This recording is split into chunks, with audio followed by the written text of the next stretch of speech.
The nursery smelled of lavender and paint, a soft, hopeful scent that clung to the air like a promise. Isabella Rossi Jones, 6 months pregnant and swathed in the cashmere comfort of her life, pressed the phone to her ear. On the other end, her husband David's voice was a familiar melody of warm reassurances. "Just closing the deal, Izzy. I'll be home soon." She smiled, her hand resting on the curve of her belly where their daughter slept. "Drive safe, my love." "Always. I love you." The line should have gone dead. But it didn't. And in the digital silence that followed, a new sound bled through. A woman's laugh, sharp and intimate. And the perfect world Isabella had built began to fracture. The mansion on the hills overlooking Austin was less a home and more a statement. A sprawling structure of glass, steel, and cold white marble, it was David's masterpiece, a testament to his success as the founder of Ethelred Capital. For Isabella, an architect by training, it was a beautiful cage whose bars she had only just begun to see. She had designed 2 houses before meeting David, structures filled with warm woods and clever nooks, meant for living and laughing. This house, however, was meant for showcasing. Tonight, it felt particularly vast and silent. The city lights below twinkled like a fallen constellation, but offered no warmth. Isabella walked through the cavernous living room, her bare feet cold against the polished marble. A floor-to-ceiling portrait of her and David, taken at a charity gala last winter, hung on one wall. In it, they were the perfect couple. He, tall and commanding in a Tom Ford tuxedo. She, radiant and adoring, her hand resting on his arm. It was a beautiful lie, captured in high resolution. She found herself in the nursery again. It was the only room in the house that felt truly hers. She had overseen every detail, from the soft grey walls to the hand-painted mural of a moonlit forest. Tiny dresses hung in the closet, and a collection of classic children's books lined a low shelf. Here, amidst the quiet anticipation of new life, the oppressive grandeur of the house receded. Here, she could almost believe in the portrait in the living room. Her phone buzzed on the rocking chair. It was him. "Hey, you," she answered, her voice softening instantly. "Hey, my beautiful wife." David's voice poured through the speaker, smooth and reassuring. "Sorry I'm so late. This deal is a monster." "It's okay," she said, settling into the rocker. "Just wanted to hear your voice before I fell asleep. The baby's been kicking up a storm. I think she misses her dad." It was a familiar routine, this late-night call, a small ritual to bridge the distance his work so often created. He was always closing a deal, always in a late meeting, always flying to some far-flung city to expand his empire. Isabella had accepted it as the price of admission for this life, for the security and comfort he provided. He worked hard for them. That's what he always said. "Tell her I miss her too," he chuckled, a low, intimate sound. "I'll make it up to you both this weekend, I promise. Spa day for you, and I'll spend all afternoon talking financial projections to your belly." Isabella laughed, a genuine, happy sound. "She'll love that. Please just get home safe, David." "Always. I'm wrapping up now. Should be home in an hour. I love you, Izzy."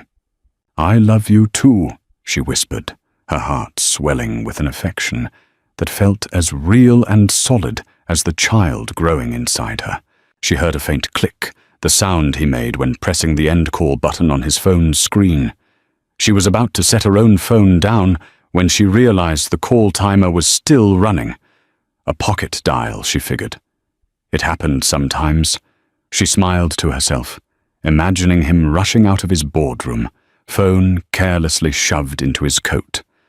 She raised the phone to her ear to press the red button, to sever the accidental connection. But before her thumb could tap the screen, a sound came through. Not the rustle of fabric or the muffled sounds of a car, but a voice, a woman's voice. Is she off the phone?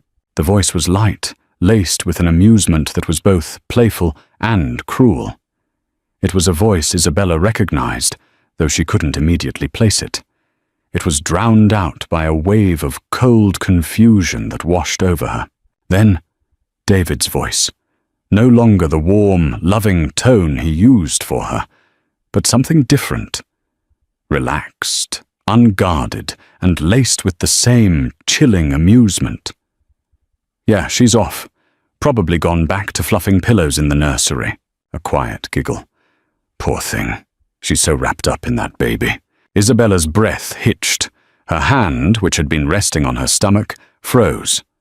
The baby gave a gentle flutter, oblivious to the poison seeping through the phone. This wasn't a pocket dial. He hadn't hung up. He was still in a room, and he was not alone. She stood motionless in the center of the silent nursery, the phone glued to her ear. The lavender scent suddenly felt cloying, suffocating. Every instinct screamed at her to hang up, to throw the phone against the wall, to scream. But she couldn't move. She was paralyzed by a morbid need to hear, to understand the shape of the monster that had just stepped out of the shadows. God, you were incredible tonight, David. The woman's voice sighed. Closer now. There was a soft rustle, the sound of silk against skin. You closed the deal and then you closed me. You're a king. A low chuckle from David. We aim to please. Isabella's stomach churned. The phrase was so casual, so transactional. The world began to tilt on its axis, the hand-painted trees on the nursery wall seeming to warp and twist. Then came the words that shattered everything. The woman's voice, dropping to a sultry whisper, a parody of intimacy. You're my king, anyway. My brilliant, powerful husband. Husband! The word wasn't a term of endearment. It was a weapon, a claim, a stake driven directly into the heart of Isabella's life. The air rushed out of her lungs in a silent gasp. She sank into the rocking chair, her legs no longer able to support her. But the horror wasn't over. Don't call me that when we're here, David chided gently. But there was no force behind it. Only a shared, secret thrill. Why not? It's what you should be, she purred. Imagine what we could do, you and I, without her. Without the baggage. Baggage, was that what she was? Was that what their child was? Isabella felt a wave of nausea so intense she had to bite down on her lip to keep from being sick. This wasn't just a physical affair. This was a parallel life, a shared contempt for her. She's so easy to fool, though, the woman continued, her voice dripping with disdain. Still believes you're a faithful saint, home alone on your business trips working just for her. She's comfortable, David said, and the word was the cruelest cut of all. It was a dismissal, an explanation for why he tolerated her existence.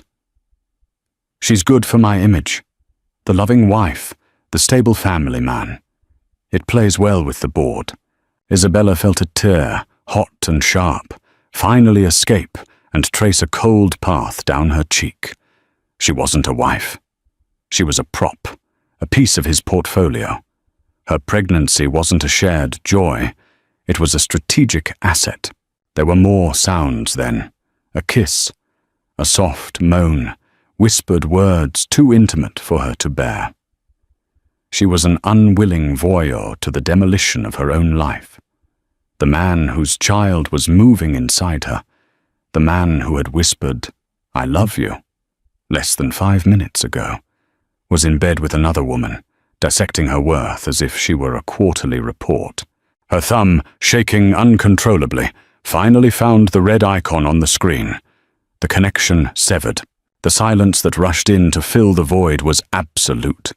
It was heavier and more profound than the quiet of the empty mansion.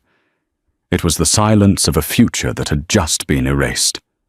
She sat there, in the soft glow of the nursery nightlight, a ghost in her own home, clutching a belly that felt less like a promise and more like a shackle.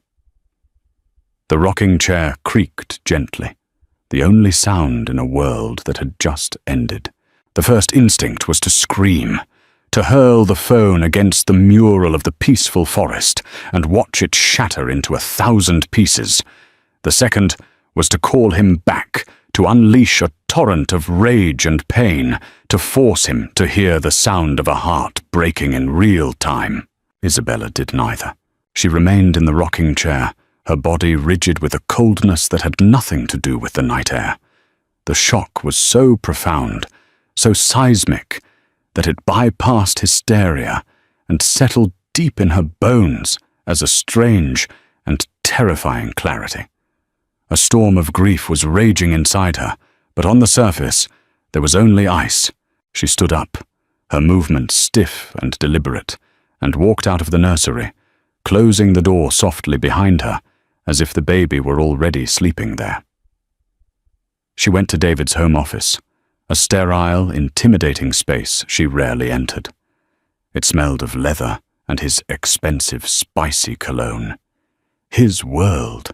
She didn't turn on the main lights, using only the glow from the massive monitor on his desk. She found a legal pad and a pen with his firm's logo embossed in gold. She sat in his oversized leather chair, which dwarfed her, and in the encroaching darkness she began to write. "Is she off the phone?" "Yeah, she's off. Probably gone back to fluffing pillows in the nursery." Her handwriting was steady, clinical. She forced herself to recall every word, every laugh, every pregnant pause. She documented the casual cruelty, the dismissive tone, the way they spoke of her as an obstacle, an inconvenience. She wrote down the word husband. She underlined it twice. "I need to remember," she whispered to the empty room, her voice hoarse. "I need to write this down so I don't convince myself I imagined it, so he can't tell me I'm crazy." The act of writing was an anchor. It transformed the chaotic, searing pain into data, evidence. It was a small act of control in a moment when all control had been ripped away from her. The architect in her, the part of her that understood structure and planning, was taking over from the shattered wife. When she was done, she stared at the page. It was a transcript of her own execution. A wave of nausea returned, and this time it was physical. She rushed to the adjoining private bathroom, a space of black marble and chrome, and retched violently. There was nothing in her stomach but acid and grief. Kneeling on the cold floor, she hugged her belly, her body trembling with violent sobs that made no sound. "I'm so sorry," she choked out, the words directed at the innocent life within her. "I'm so sorry I brought you into this, but I will protect you. I promise. I will protect you from this." That promise solidified something within her. The ice in her veins began to harden into steel. This wasn't just about her pain anymore. It was about the future of her child. She couldn't be a victim. She had to be a survivor, a warrior. She washed her face, staring at her reflection in the mirror. Her eyes were red-rimmed and hollow, but behind the devastation, a new expression was forming. It was resolve. She went back to her own bedroom, a space of soft creams and muted blues that now felt like a stranger's guest room. She crawled into the cold, empty expanse of the king-sized bed. She would not call him. She would not confront him. Not yet. A hysterical, screaming wife was easy to dismiss, to gaslight, to manage. A silent, watching wife, however. A silent wife was a threat. He had underestimated her. They both had. They thought she was the comfortable, naive woman who fluffed pillows in the nursery. They had no idea she was capable of strategy. He had forgotten to hang up the phone, and in doing so, he had hung himself. He just didn't know it yet. She would wait.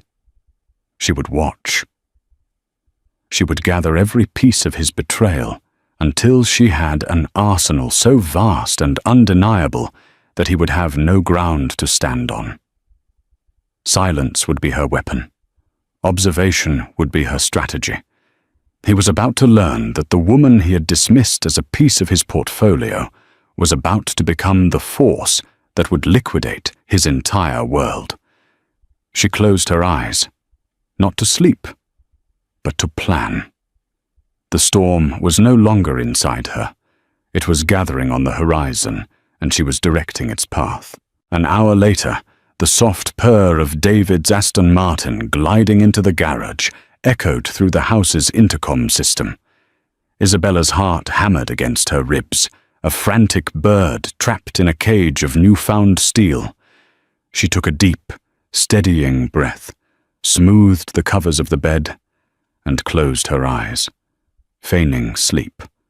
The performance of her life was about to begin.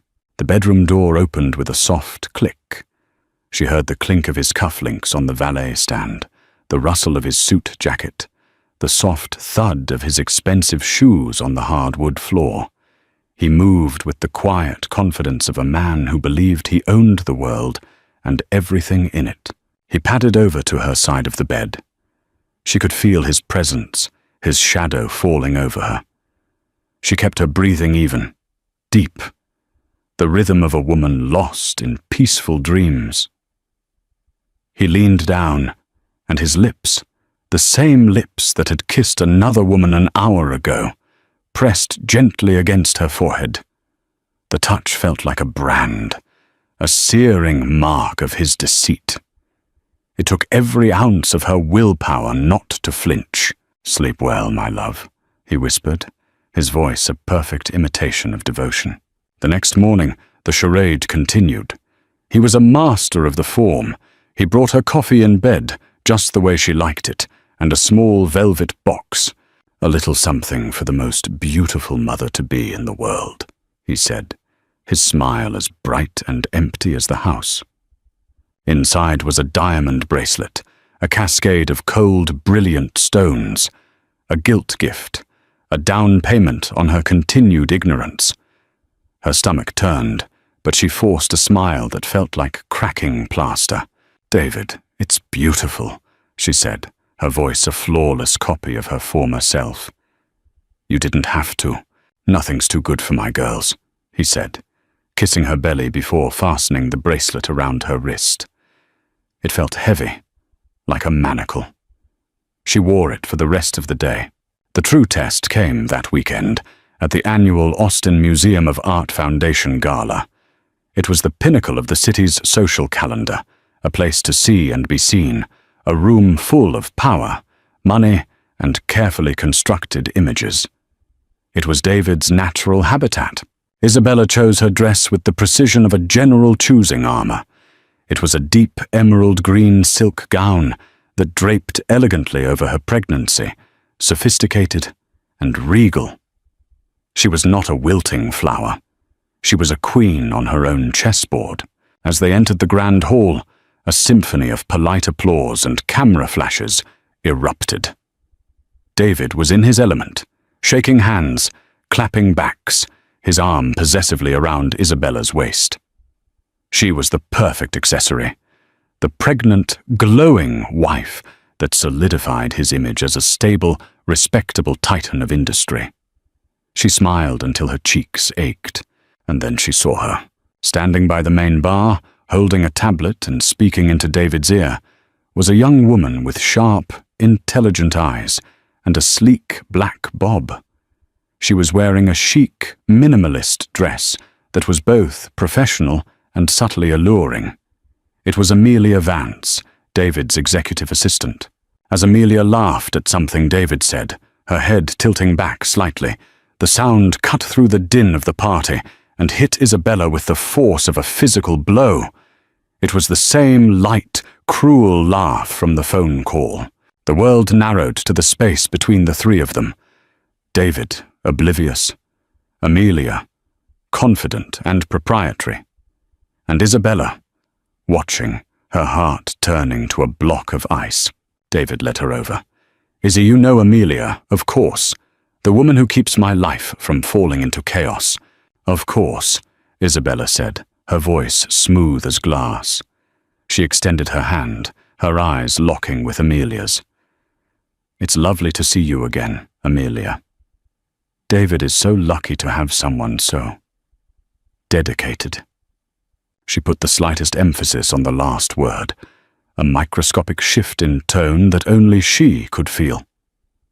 Amelia's smile didn't falter, but for a fraction of a second, Isabella saw a flicker in her eyes, a quick, assessing glance. It was the look of a rival, sizing up the competition. Amelia didn't see a victim. She saw an obstacle. For the rest of the evening, Isabella watched them. It was a masterclass in covert intimacy. A shared glance across the room, a brief touch of his hand on the small of her back as she passed him a document. The way he leaned in, his head close to hers, under the guise of discussing business. They moved around each other with the unconscious familiarity of long-term lovers, hiding in plain sight. No one else saw it. They only saw the powerful CEO and his efficient assistant.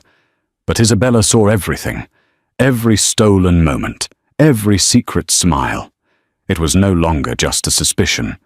It was a performance. And she was the only one in the audience who knew the script was a lie. She sipped her sparkling water, the diamond bracelet on her wrist feeling colder and heavier with every passing minute. This was his world, built on lies and facades, and she would let him play his part, right up until the moment she brought the entire stage crashing down. The gala was the confirmation she needed, the final, visceral proof that stripped away any lingering sliver of doubt. Now, fueled by a cold, righteous anger, Isabella transformed. The grieving wife was buried. The forensic architect took her place. Her new project was the complete deconstruction of her husband's life. His home office, once a foreign territory, became her excavation site. She waited until he left for a supposed 2-day business trip to Dallas, a trip she now knew was a lie. The moment his car was gone, she walked into the room, not with the trepidation of a trespasser, but with the authority of an auditor. She started with his diaries, not personal journals, but meticulous moleskin planners where he logged his meetings and travel. She cross-referenced them with her own calendar, her old emails, her memories. A pattern emerged with sickening clarity. Conference call were Hong Kong investors, 10 p.m. A night he came home, smelling faintly of a perfume that wasn't hers. Emergency board dinner. A weekend he'd been unreachable for 6 hours because his phone had died. Tech Summit, Miami, March 12th to 14. The dates pulsed on the page. She remembered that weekend vividly. He had called her every night, his voice filled with feigned exhaustion, telling her how much he missed her. With a growing sense of dread, she moved to his computer. He was arrogant enough to use a simple password. Her birthday. The irony was a bitter pill. She navigated to Amelia Vance's social media profiles. Her Instagram was public, a carefully curated feed of a glamorous young professional on the rise. Isabella scrolled back, her fingers flying across the trackpad, and there it was. March 13th, a photo of Amelia, smiling on a balcony, a turquoise ocean stretching out behind her. She was holding a cocktail, wearing oversized sunglasses. The caption was innocuous. Sometimes you just need a little sunshine and salt air. Yet work perks, Jos Miami. The background, however, was unmistakable. The distinct Art Deco lines of the hotel balcony, the specific shade of the ocean. It was the St. Regis Ball Harbor. Isabella's breath caught in her chest. She remembered David mentioning the summit was being held at a generic convention center downtown. A lie. So blatant. So arrogant. The final piece of the puzzle lay deeper. She knew David kept a separate credit card for discretionary expenses, a black Amex with no limit, and, he thought, no oversight. It took her an hour of searching through his physical files, hidden in a locked drawer. She managed to pry open with a letter opener, but she found them. The paper statements. She flipped through the pages, her eyes scanning line items for hotels, restaurants, flights, and then she saw it. A charge from March for $40,682.15. The vendor, the St. Regis Bowel Harbour. The name on the folio, Mr. and Mrs. Vance. Her blood ran cold. The sheer, calculated audacity of it stole her breath. He hadn't just taken his mistress on a trip. He had checked them in under her name, using his secret credit card to pay for it, all while calling his pregnant wife to tell her he missed her. He had erased Isabella and replaced her with Amelia, creating a fantasy of a life he truly wanted, even if just for a weekend. This was the smoking gun. This was not a mistake, a moment of weakness. This was a premeditated, long-running conspiracy against her, against their marriage, against their child. She took out her phone and methodically photographed every piece of evidence. The planner entries, the Instagram post, the credit card statement. She saved them to a secure cloud server, then created a separate folder on a thumb drive she hid in her jewelry box. Her work was almost done. She had the what, the who, the when, and the where. Now she needed professional guidance on how. The next morning, she made an appointment she never thought she'd need. She called the top divorce attorney in Austin, a woman known for her discretion and her ruthlessness. When she met Julian Croft, a sharp, empathetic woman in her 50s, Isabella didn't cry. She didn't rage. She calmly laid out the printed photographs on the polished mahogany desk. "My husband doesn't know I'm here," Isabella began, her voice even. "He doesn't know that I know. He thinks I'm at home, planning a baby shower." Julian looked at the evidence, then back at the composed, pregnant woman sitting before her. She saw past the designer handbag and the diamond bracelet. She saw the steel. "Mrs. Jones," the lawyer said, a note of respect in her voice. "What is it you want?" Isabella met her gaze without blinking. "I want to be free," she said. "But I want to leave a crater where my marriage used to be." Isabella chose her moment with the cold precision of a demolition expert. It was a Thursday night, a week after her meeting with Julian Croft. David was at another late-night strategy session, a phrase that had become a euphemism for his betrayal. She sat in the dark living room, the city lights below, casting long, dancing shadows on the marble floor. The house had never felt more like a mausoleum. Her plan, as outlined with Julian, was in motion. Assets were being discreetly traced. A new apartment had been secured under her maiden name. Her escape was planned. All that was left was to light the fuse. She didn't wait for him to come home, to perform another act in their domestic tragedy. Confronting him in person would give him the opportunity to use his charisma, his well-practiced manipulations. He could touch her, plead with her, gaslight her until she questioned her own sanity. She would not give him that power. This would be clean, clinical, and final. On her terms. She dialed his number. He answered on the second ring, his voice smooth and untroubled. "Izzy, everything okay? Is it the baby?" The feigned concern was automatic, a well-oiled part of his deception. "The baby is fine, David," she said. Her voice was calm, almost unnervingly so. It was not the voice of the wife he knew. "But we aren't. Our marriage is over." A beat of silence on the other end. Not comprehension, but confusion. This was not in his script. "What are you talking about? Did something happen? Are you feeling all right?" Isabella almost laughed at the immediate implication that she was unwell, hormonal, irrational. It was so predictable. "I've never felt more clear in my entire life," she replied. her voice dropping a degree, becoming colder. "I heard you, David. The other night, after you said you loved me." The silence that followed was different. It was heavy, dense, charged with the dawning horror of discovery. She could almost hear the gears turning in his head, the frantic search through his memory. I don't know what you mean," he stammered, his verbal armor cracking. "You forgot to hang up," she stated simply. There was no accusation in her tone, just a flat statement of fact. "I heard everything, every word, every laugh." She let the reality of his mistake sink in, picturing the blood draining from his face. She pictured him in a sterile hotel room or a sleek downtown apartment.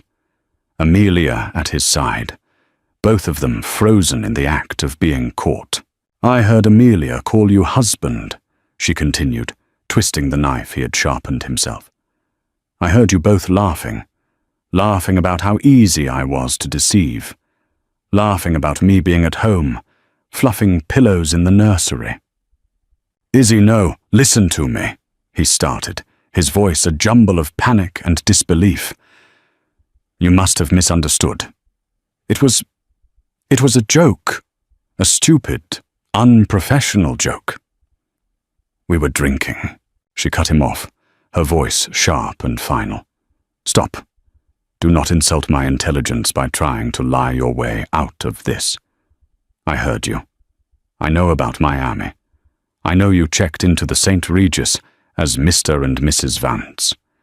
I know everything." The line went completely dead with shock. She had just detonated a bomb in the middle of his carefully constructed world, and he hadn't even seen the flash. He finally found his voice, a pathetic, desperate whisper. "Isabella, I'm sorry. Please let me come home. We can talk about this. We can fix this." This was the moment she had braced herself for. The pleading, the promises, the remorse that was born not of guilt, but of getting caught. "There is nothing to fix, David," she said. And for the first time, she allowed a tremor of the immense pain he had caused to enter her voice. "You didn't just break a promise. You broke the entire foundation of our life together. I don't need your excuses. I don't need your apologies. I just needed the truth. And for once, you gave it to me." She paused, took a deep breath, and delivered the final sentence. "Thank you for forgetting to hang up. You've set me free." And with that, she ended the call. She didn't throw the phone. She placed it gently on the table, stood up, and walked toward the bedroom to retrieve her bags. The silence she left on the line was the sound of his world beginning to burn. The phone call was not an end. It was an activation. The moment she disconnected, Isabella moved with a purpose she hadn't felt in years. The grief and shock that had paralyzed her were now transmuted into fuel. There was no hysteria, no frantic rush. There was only the methodical execution of a well-laid plan. Her bags were already packed, hidden in the back of the spacious walk-in closet. Not everything, just the essentials. Clothes, toiletries, the important documents she had gathered. She also had a small fireproof box containing the thumb drive of evidence, copies of her financial records, and the ultrasound photos of her daughter. Her past, her present, and her future, all contained in one neat package. She walked through the silent, opulent rooms one last time.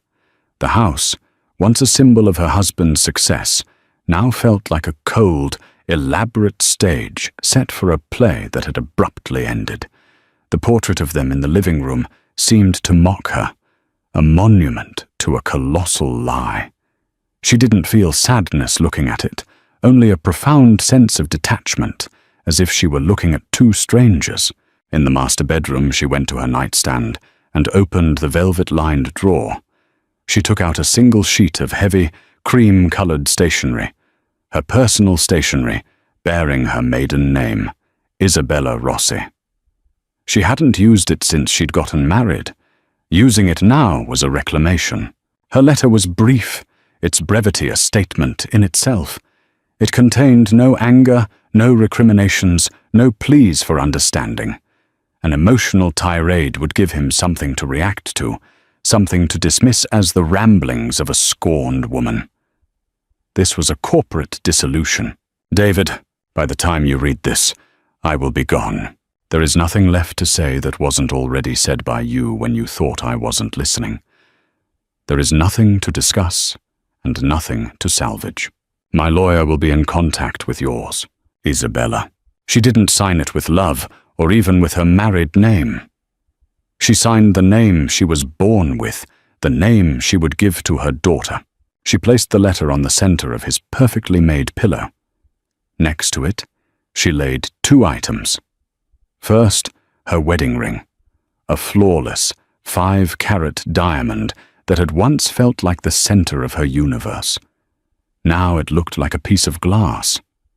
Second, she unclasped the diamond bracelet he had given her the morning after the phone call, the guilt gift, the blood money. She placed it beside the ring. Let him choke on his glittering lies. With that final act, she turned and walked away without a second glance. She took nothing he had given her, save for the child he had unwittingly helped her create, a child who would now be raised far from the poison of his deceit. She walked out the front door, the cool night air hitting her face like a benediction. She didn't look back at the glass and steel cage. It was his prison now, not hers. She got into her own car, a practical SUV she had insisted on buying over the sports car he had wanted for her, and started the engine. As she drove down the long, winding driveway, she saw the lights of Austin twinkling ahead. They were no longer a distant, cold constellation. They were a beacon, a promise of a new life, a life that would be smaller, perhaps, but it would be real. It would be hers. This was not an escape. It was a liberation. She was not a woman running away from a broken home. She was a woman driving toward a new one, with her head held high and the future stirring inside her. David Jones drove like a man possessed, the Aston Martin's engine screaming through the quiet, wealthy hills of Austin. His mind was a maelstrom of panic and disbelief. She knows. She knows everything. How? The phone call replayed in his head, her calm, icy voice slicing through his arrogance with the precision of a surgeon's scalpel. It was the unnatural calm that terrified him the most. He burst through the front door of the mansion, shouting her name. "Isabella! Izzy!"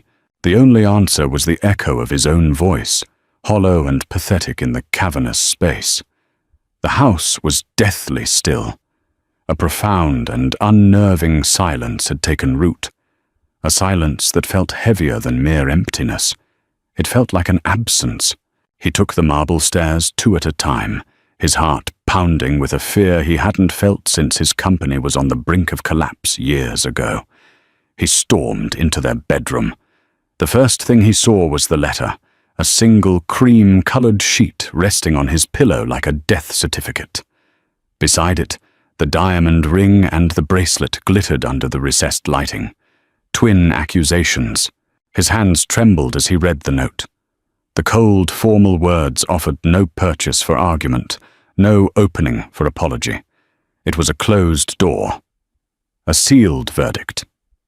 My lawyer will be in contact with yours. This wasn't a cry for help. It was a declaration of war. In the days that followed, David's world began to systematically unravel. The first blow was the formal letter from Julian Croft, an attorney whose reputation for dismantling powerful men preceded her. The letter was accompanied by a preliminary petition for divorce, citing infidelity. It was a quiet, professional opening salvo, but David knew what it meant. The social fallout was immediate and brutal.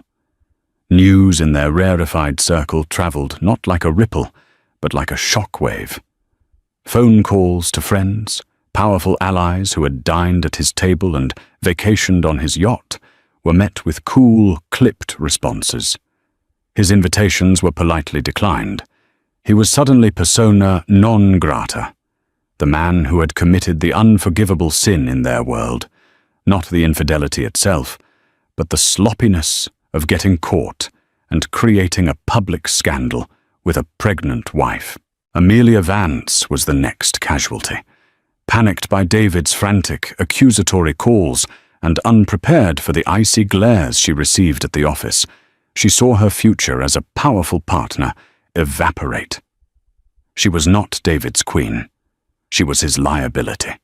Within a week, she submitted her resignation via email and disappeared, refusing to be the public face of his disgrace. Her ambition did not extend to being a scapegoat. The professional repercussions were even more devastating. David was in the middle of a critical merger, a deal built on trust and an image of stability. A key investor, a staunch family man, and a casual acquaintance of Isabella's father pulled out, citing a sudden crisis of confidence in the leadership. The rumor mill on Wall Street churned, and Ethelred Capital's stock, once a pillar of strength, began to show cracks. David was left utterly alone in his glass fortress, haunted by the silence. The rooms, once a symbol of his power, now mocked him with their emptiness. He tried calling Isabella's cell phone, but it went straight to a disconnected message. He called her mother, who listened to his entire rambling, desperate apology before saying, "You have made your bed, David. Now you must lie in it alone." And hanging up, he called her closest friend, who simply laughed and said, "She's better off," before blocking his number. He was isolated by his own actions, a king in a kingdom of one. He would sit in the nursery, a room he had rarely entered before, and stare at the empty crib. He was surrounded by immense wealth, but he was bankrupt in every way that truly mattered. He hadn't just lost a wife, he had lost his anchor, his public shield, his best asset, and in the suffocating silence of his perfect mansion, he was finally forced to confront the deafening echo of his own choices. 6 months later, the ballroom of the Four Seasons Hotel buzzed with the energy of hundreds of women. It was the annual Women in Leadership Summit, a gathering of female entrepreneurs, executives, and innovators. Seated at a table near the back, Isabella Rossi listened intently to a panel discussion on resilient leadership. She looked different. The soft, waiting quality she once had was gone, replaced by a calm, centered strength. She was no longer a wife in the shadow of a powerful man. She was simply herself. With her was her daughter, Grace, sleeping soundly in a carrier beside her.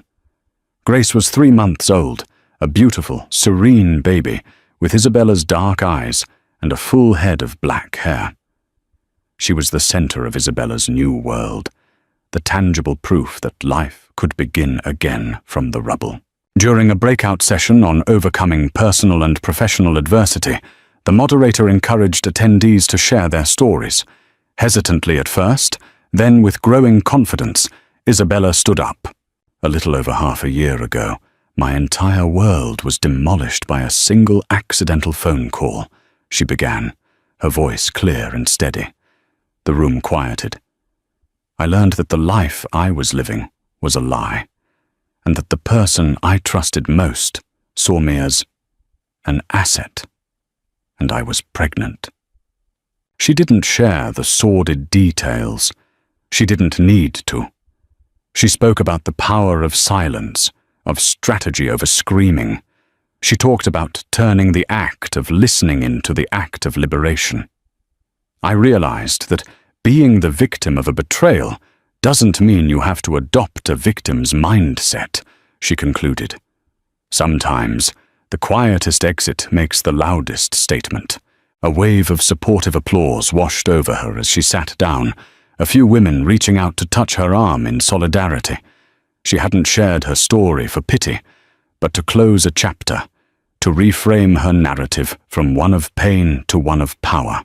Later, during a coffee break, a familiar voice called her name. "Isabella?" She turned to see Julian Croft, her lawyer, holding a plate of pastries. He had been a speaker on a panel about ethical corporate governance. "Julian," she smiled, a genuine, warm smile. "I didn't know you were attending." "I should say the same to you," he said, his eyes twinkling. He gestured to the sleeping baby. "And this must be the famous Grace. She's beautiful." "Thank you." Their conversation was easy and respectful. He had been a fierce advocate for her during the divorce, which had settled quietly and overwhelmingly in her favor. David, facing a PR nightmare and a collapsing merger, had agreed to all of her terms without a fight. He had wanted the problem to go away.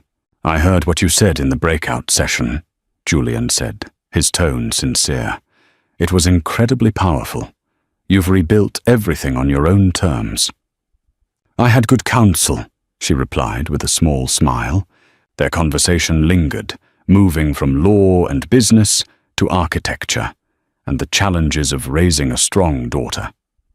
It was the first time she had spoken to a man without the ghost of her marriage hovering between them. It was just a conversation. Two professionals, two people connecting. It was simple, and it was a revelation. Later that week, Isabella sat on a bench in a sun-drenched park, Grace cooing in a bassinet beside her. The air was warm, filled with the laughter of children. She took out a new journal, this one bound in soft blue leather. She opened it to the first page. For months, she hadn't been able to write. The old journal from that first night, too full of pain to even open. But now, it was time for a new story. She uncapped her pen and began to write the final entry for a chapter of her life that was now truly over. David forgot to hang up the phone that night, and for a long time, I thought that was the moment my life ended. But I was wrong. That was the moment it began. He thought my world was small enough to fit inside his pocket, but he was mistaken. It was just waiting to be built. And this time, I'm the architect. He left the line open, but I was the one who listened, who learned, and who hung up for good. Thank you for the wake-up call. She closed the journal, a sense of profound peace settling over her. She looked at her daughter, a new life, a new beginning, and smiled. The sun was warm on her face, and for the first time in a long, long time, she felt free. Isabella's journey from a shattered wife in a gilded cage to the empowered architect of her own life is a testament to the incredible strength found in the quietest moments of resolve. Her story proves that true power isn't about shouting the loudest, but about listening, planning, and making the deliberate choice to walk away with your dignity intact. She turned a devastating betrayal into a catalyst for rebirth, reminding us all that our worth is not determined by those who deceive us, but by how we choose to rebuild in the aftermath. Her silence was not weakness. It was the crucible where her new life was forged.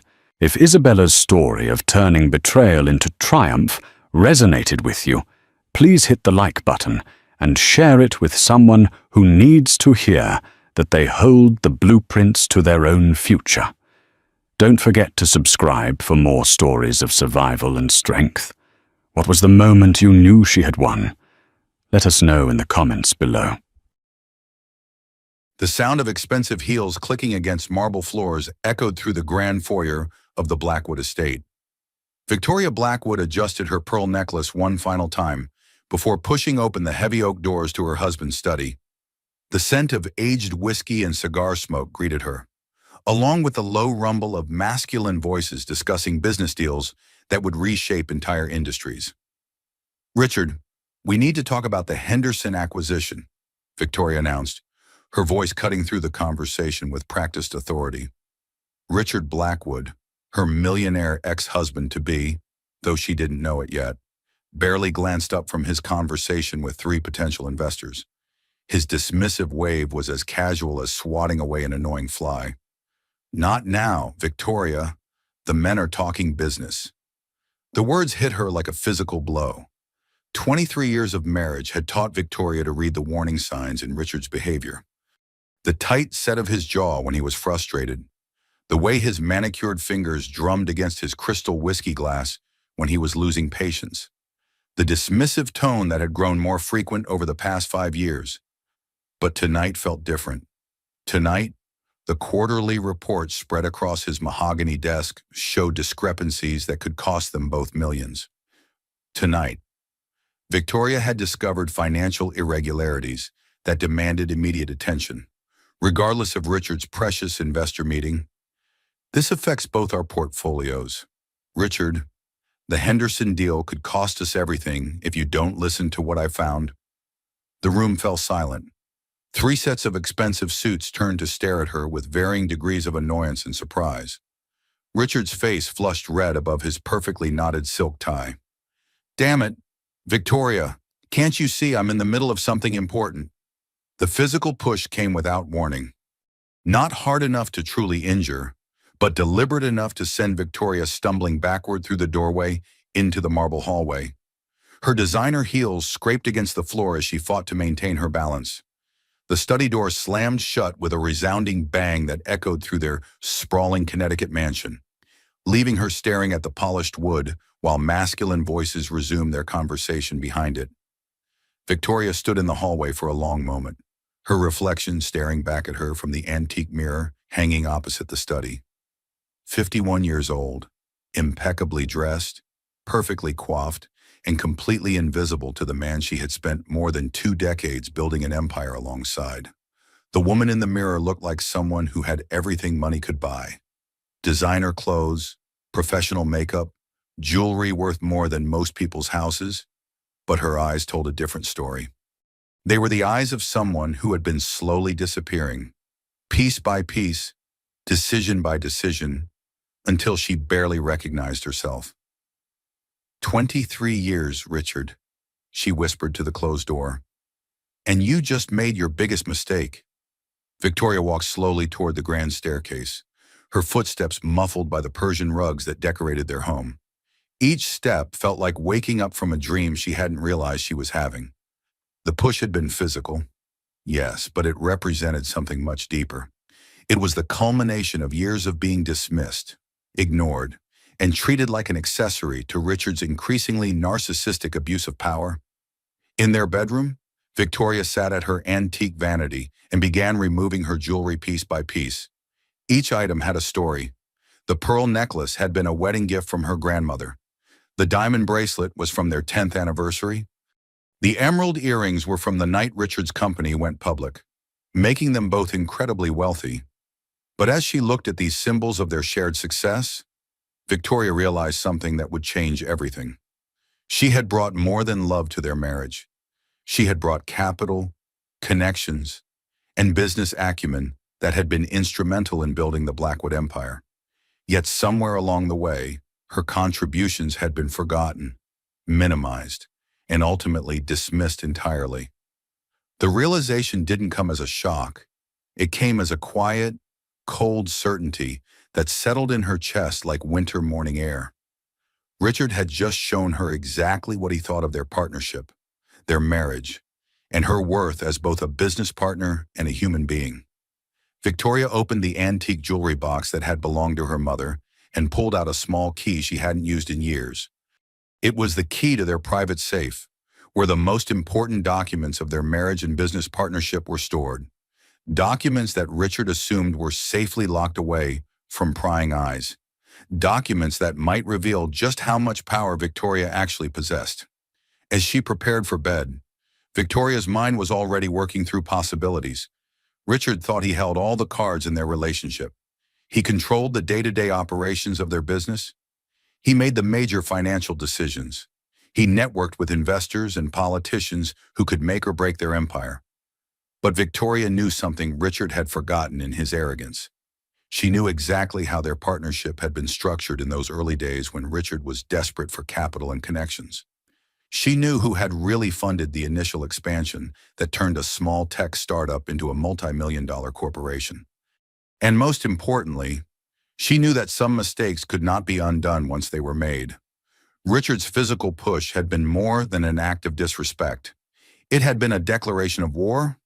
Victoria Blackwood had always been underestimated by her father, who thought women shouldn't be involved in serious business, by her professors at Columbia Business School, who assumed she was there to find a husband rather than build a career, by Richard himself, who had initially pursued her for her family's money and connections, but had gradually convinced himself that his own brilliance was responsible for their success. Tomorrow, Victoria would begin the process of reminding everyone exactly who they were dealing with. Tonight, she would plan her first moves in a game that Richard didn't even know had begun. The last thing Victoria did before turning off the lights was to look at herself one more time in the vanity mirror. The woman staring back at her looked different than she had just hours earlier. There was something new in her eyes, something that had been dormant for years but was now fully awake. It was the look of a woman who had just remembered her own power. The next morning found Victoria in her pristine kitchen at 6 a.m., exactly 3 hours before Richard typically emerged from their bedroom. The coffee machine hummed quietly as she spread financial documents across the granite island that served as the heart of their domestic life. Morning news played softly in the background, but Victoria's attention was focused entirely on the papers before her. These weren't the quarterly reports she had tried to discuss with Richard the night before. These were older documents, pulled from their private safe before dawn while Richard slept off his whiskey-fueled investor meeting. Documents that told the real story of how Blackwood Industries had been built. Mrs. Blackwood Sarah Chen, Victoria's 28-year-old assistant, appeared in the kitchen doorway carrying a leather portfolio. "I brought the quarterly reports you requested, along with the research on the Henderson acquisition." Sarah had been working for Victoria for 3 years, initially hired to manage Victoria's extensive charity work and social obligations. But Victoria had quickly discovered that the young woman had a sharp mind for business and an even sharper eye for detail. "Sarah, in all your research into our financial structure, have you ever looked closely at the actual ownership documents for Blackwood Industries?" Sarah set down her portfolio and poured herself a cup of coffee from the machine. "Well, I always assumed it was a 50-50 partnership between you and Mr. Blackwood. That's what all the business publications report." Victoria smiled for the first time since the previous evening. "That's what everyone assumes, including my dear husband." She pulled out a manila folder from the safe documents and opened it to reveal a signature page from 1998. The paper was slightly yellowed with age, but the legal language was crystal clear. "Sarah, what do you see when you look at this ownership structure?" Sarah studied the document carefully, her expression changing as she read through the legal terminology. "Mrs. Blackwood, this shows you as the majority shareholder. 51% of Blackwood Industries. My father always told me never to give up complete control, even in marriage. Especially in marriage, actually. Richard was so desperate for my family's investment capital back then. He would have signed anything I put in front of him." Victoria remembered those early days with perfect clarity. Richard had been brilliant but broke, a tech entrepreneur with revolutionary ideas but no money to implement them. Victoria had been fresh out of Columbia with her MBA, armed with a trust fund from her father's manufacturing empire and connections throughout New York's financial community. The marriage had been passionate and pragmatic in equal measure. Richard got the funding and legitimacy he needed to build his company. Victoria got a partnership with someone whose vision matched her own ambition. It had been the perfect arrangement for two people who understood that love and business success were not mutually exclusive. But somewhere in the intervening years, as their wealth grew and their social status climbed, Richard had begun to rewrite their history. In his version of events, he was the visionary genius who had built an empire through his own brilliance. Victoria became the supportive wife who had provided some early financial assistance. "Mrs. Blackwood," Sarah said carefully, "if you control 51% of the company, then technically you have final approval authority over all major decisions, including acquisitions that could cost us millions of dollars. Victoria's phone buzzed with a text message from Richard. Playing golf with Henderson and his team today? We'll discuss final details. Don't wait up. The casual dismissiveness of the message was exactly what Victoria had come to expect. Richard conducting major business negotiations without consulting her had become routine. Her input was no longer requested or apparently needed. But looking at the ownership documents spread across her kitchen island, Victoria realized that Richard's confidence was built on a fundamental misunderstanding of their legal relationship. He had been making decisions for years as if he controlled the company, when in reality, Victoria could override any decision he made. Sarah, I want you to do something for me.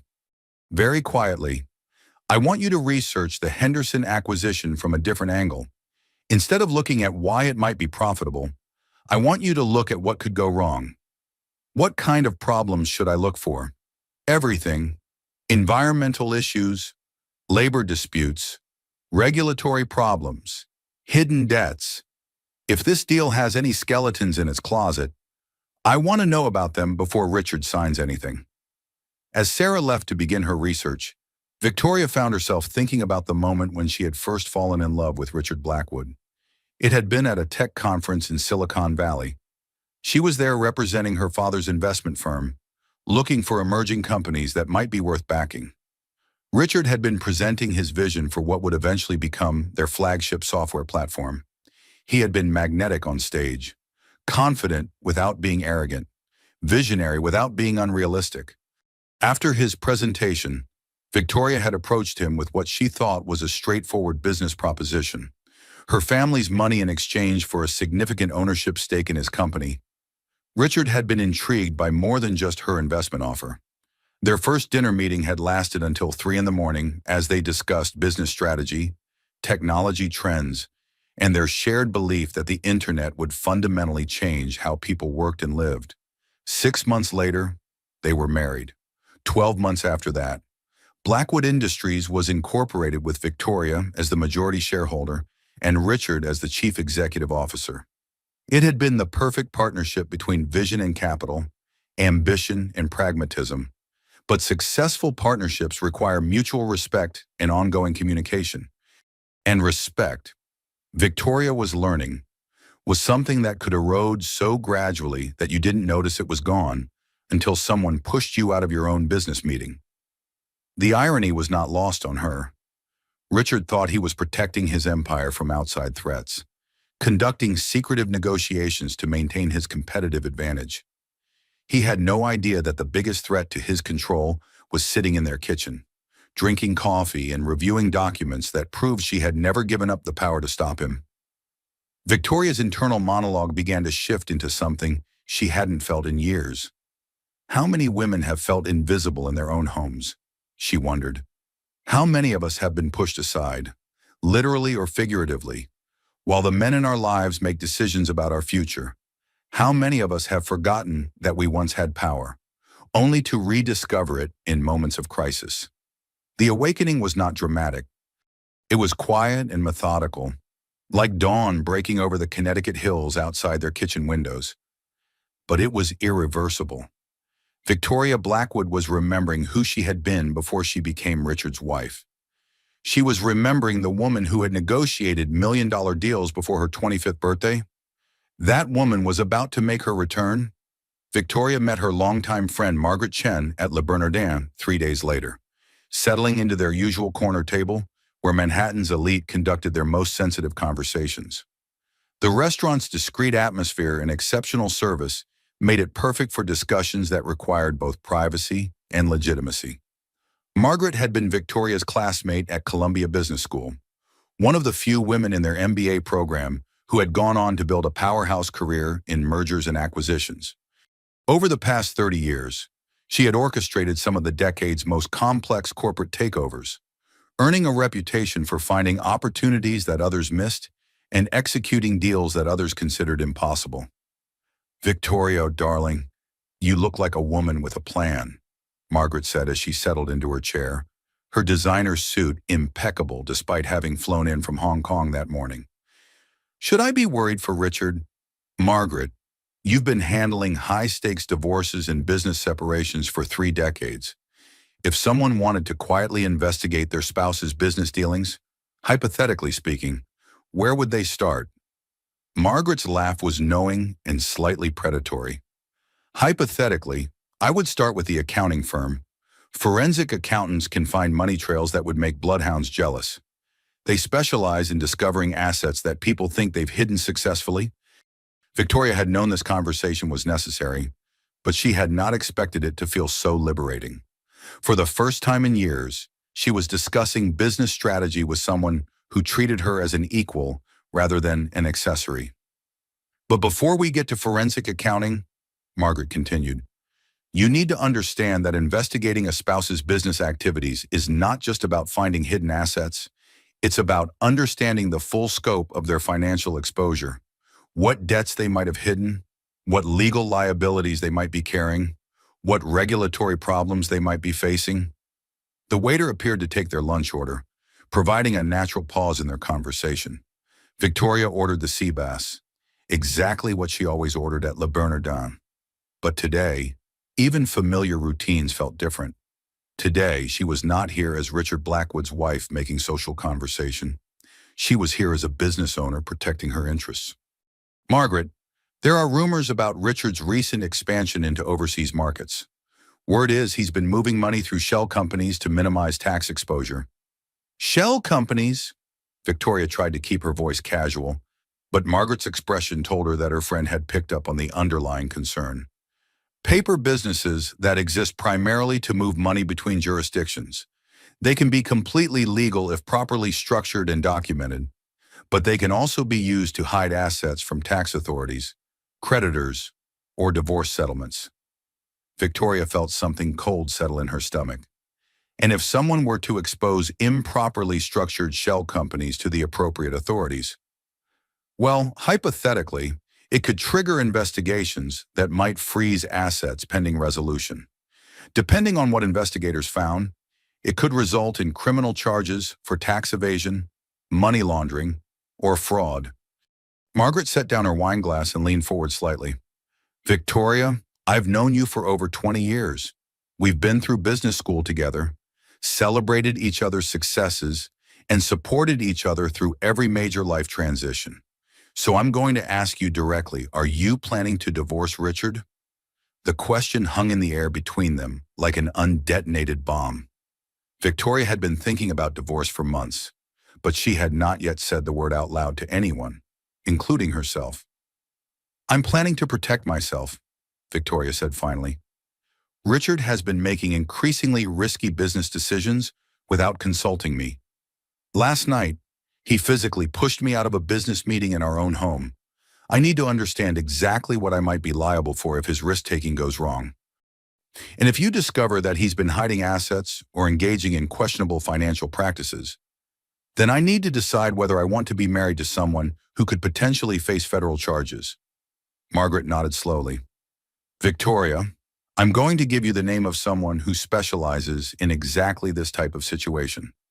James Morrison is a private investigator who works exclusively with high-net-worth individuals facing complex marital and business disputes. He's expensive, but he's discreet and thorough. She wrote a phone number on her business card and slid it across the table. Tell him I referred you.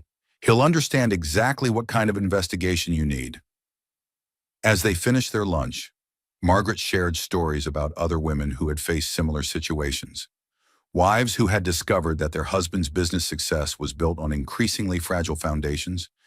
Women who had been forced to choose between their financial security and their personal safety.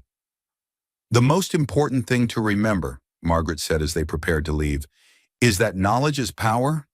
The more you understand about Richard's actual financial situation, the better position you'll be to protect yourself, regardless of what you ultimately decide to do about your marriage. Victoria walked back to her car, feeling something she had not experienced in years.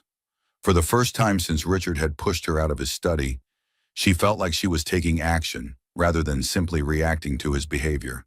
But as she drove home to their Connecticut estate, Victoria also felt the weight of what she was contemplating.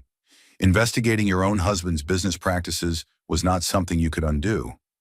Once she opened this door, there would be no going back to the comfortable ignorance that had characterized the past several years of their marriage. Still, as she pulled into their circular driveway and looked up at the mansion they had built together, Victoria knew she was making the right choice. Richard had shown her exactly what he thought of their partnership. Now it was time for her to remember exactly what she was capable of when she stopped asking for permission and started taking control. The woman who had negotiated her first $1 million deal at 24 was still there. Underneath years of playing the role of the supportive wife, it was time to let her out. James Morrison's office occupied the 32nd floor of a gleaming Manhattan high-rise, with windows overlooking Central Park and walls lined with certificates that spoke to his expertise in financial crimes investigation. The space smelled like coffee and determination, with the quiet efficiency of someone who specialized in uncovering secrets that powerful people preferred to keep hidden. "Mrs. Blackwood," James said as he gestured for Victoria to take a seat across from his mahogany desk. "Margaret Chen told me you might need my particular expertise." James Morrison looked exactly like what Victoria had expected from a private investigator who worked exclusively with Manhattan's wealthy elite. Mid-50s, immaculately dressed, with the kind of calm confidence that came from 20 years of investigating people who thought they were too smart to get caught.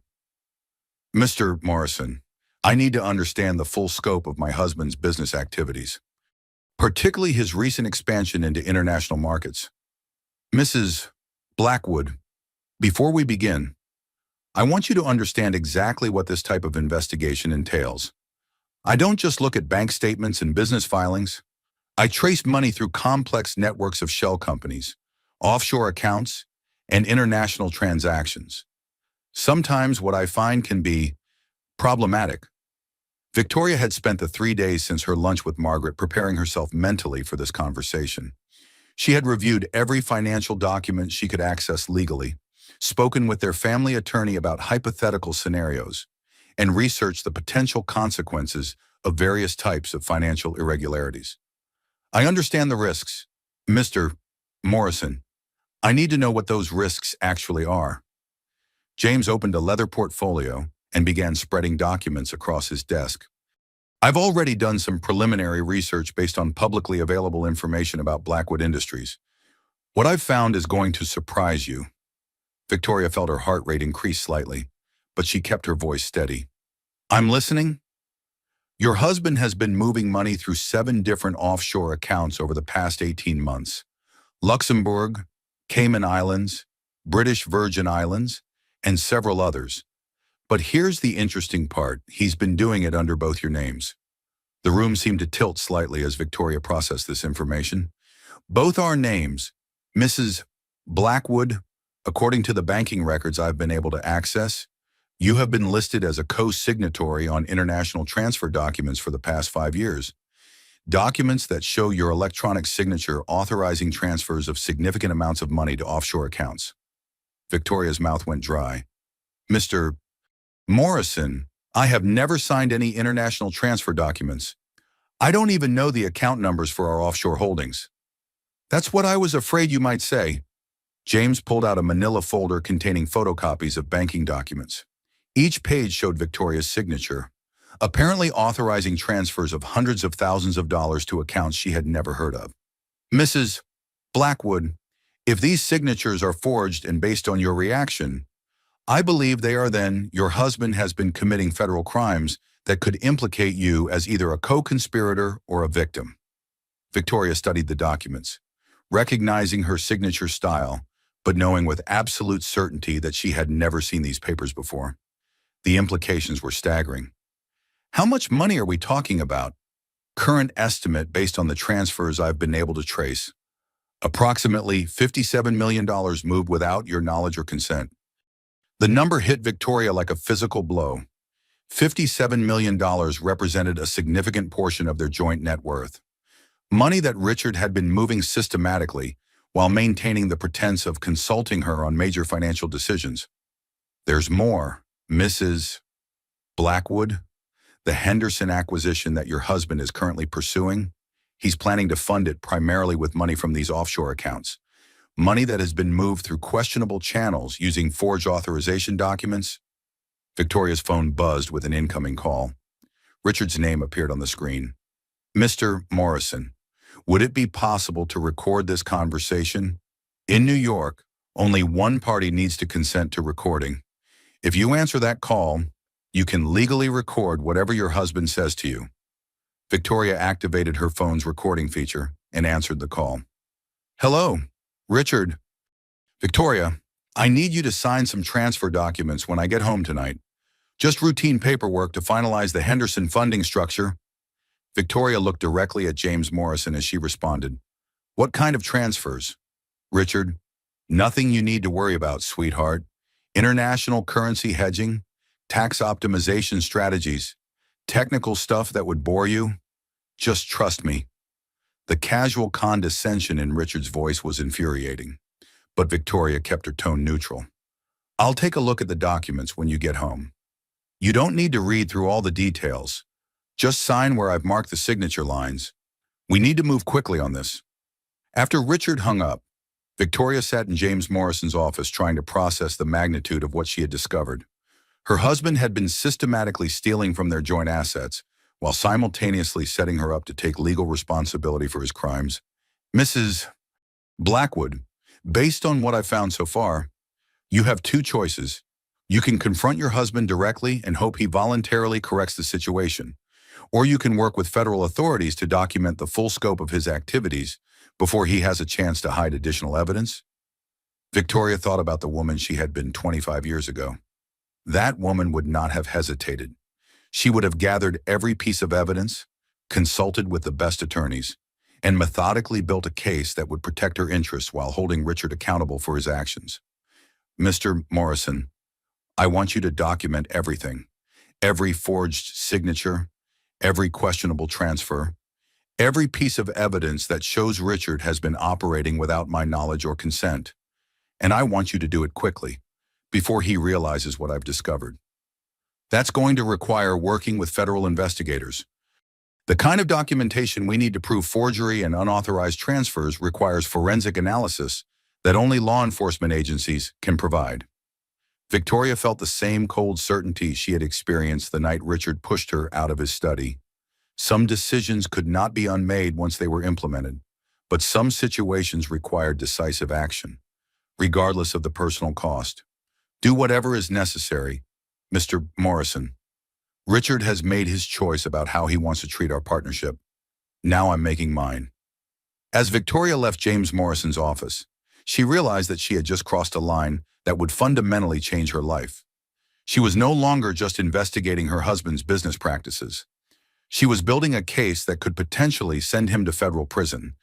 But as she thought about the $57 million he had stolen and the forged documents that could have implicated her in his crimes, Victoria felt no regret. Richard had been planning her destruction while pretending to love her. Now it was time for him to discover what happened when you underestimated Victoria Blackwood. Victoria spent the next morning at her favorite day spa, needing the familiar routine of massage and meditation to process everything James Morrison had revealed. But even in the relaxation room, surrounded by soft music and the scent of lavender, she could not escape the reality of her situation. Her marriage was not just failing, it was potentially criminal. The spa had always been Victoria's refuge from the pressures of wealth and social obligations. Here, she was not Mrs. Richard Blackwood, wife of a tech industry titan. She was simply a woman trying to find peace in an increasingly complicated world. Mrs. Blackwood. The spa attendant's voice was soft and apologetic. There's an urgent call for you at the front desk. The caller said it was regarding a family emergency. Victoria's first thought was of her elderly mother, who lived in assisted living in Florida. But when she reached the front desk, the caller was James Morrison. Mrs. Blackwood, I need you to come to my office immediately. I've discovered something that changes everything we discussed yesterday.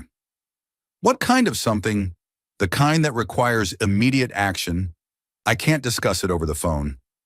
Victoria left the spa without finishing her appointment, driving into Manhattan with a growing sense of dread.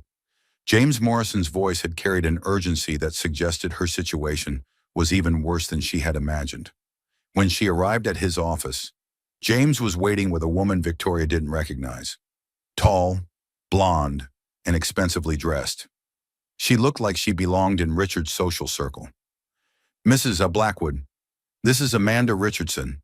She contacted me this morning after hearing through mutual acquaintances that I was investigating Blackwood Industries." Amanda stood to shake Victoria's hand, her grip firm and her expression serious. "Mrs. Blackwood, I'm sorry to meet you under these circumstances, but I think you need to know that your husband and I have been having an affair for the past 18 months. The words hit Victoria like a physical blow, but she managed to remain standing. 23 years of marriage had prepared her for many possibilities, but she had never seriously considered that Richard might be unfaithful.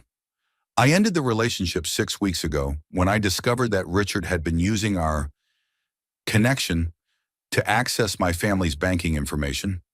He's been using details about my trust fund to create fraudulent accounts that mirror my legitimate offshore holdings." Victoria sat down heavily in the chair across from James Morrison's desk. "He's been using multiple women to create false financial identities." "Mrs. Blackwood," James said gently, "Amanda is not the only woman Richard has been involved with. Based on my investigation, he has been cultivating relationships with at least 3 wealthy women over the past 2 years.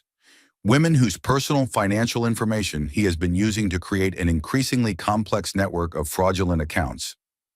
Amanda opened her purse and pulled out a manila folder. "These are copies of documents Richard asked me to sign. Investment agreements, banking authorizations, international transfer documents. I signed them because I trusted him, because I thought we were building a future together." Victoria studied the documents, recognizing the same format and language as the papers James had shown her the previous day. Richard had been running a systematic operation, using his charm and social connections to manipulate multiple women into providing access to their family wealth. "How much money has he stolen from you?" Victoria asked. "Approximately $12 million from my trust fund, money that my grandmother left specifically for my children's education and my own retirement security." The scope of Richard's betrayal was becoming clear. He had not just been unfaithful to their marriage. He had been operating a sophisticated financial fraud scheme that victimized multiple women while using Victoria's name and reputation to legitimize his activities. "Mrs. Blackwood," James said, "there's something else you need to know. Richard has been planning to leave the country." Victoria felt the blood drain from her face. "What do you mean?" "He's been liquidating assets and moving money to accounts in countries that don't have extradition treaties with the United States. Based on the travel documents I've uncovered, he's planning to disappear within the next 30 days. The realization hit Victoria with stunning clarity. Richard had not been building their empire. He had been systematically destroying it while positioning himself to escape the consequences. The Henderson acquisition was not a legitimate business expansion. It was his final theft before fleeing the country with as much money as he could steal. "He's been planning this for years," Victoria said quietly. "The shell companies, the forged signatures, the affair, it's all been preparation for abandoning everything and everyone." Amanda nodded. "When I confronted him about the missing money from my trust fund, he told me that sometimes people get hurt in business, that I should consider it a learning experience about trusting the wrong person." Victoria's phone buzzed with a text message from Richard. "Working late tonight. Don't wait up. Important developments with Henderson deal." The casual dismissiveness of the message now carried an entirely different meaning. Richard was not working late on legitimate business. He was finalizing his escape plan while maintaining the pretense of being a devoted husband. "Mrs. Blackwood," James said, "we need to move quickly. If Richard realizes that we've discovered his plans, he could accelerate his timeline and disappear before we can document the full scope of his crimes." Victoria thought about the 23 years she had spent building a life with someone who had been systematically betraying her trust. The shared dreams, the collaborative business decisions, the intimate moments that had formed the foundation of their partnership, all of it had been a lie. But underneath the betrayal and the shock, Victoria felt something else emerging. The same cold anger that had sustained her through business school when professors dismissed her contributions. The same determined focus that had driven her to build successful companies before she met Richard. Mr. Morrison, I want you to coordinate with federal authorities immediately. I want every account traced, every forged document authenticated, and every piece of evidence that proves Richard has been defrauding multiple victims. Mrs. Blackwood, Amanda said, I want you to know that I never intended to hurt your marriage. Richard told me that you were getting divorced, that the separation was amicable, and that you had agreed to divide assets equitably.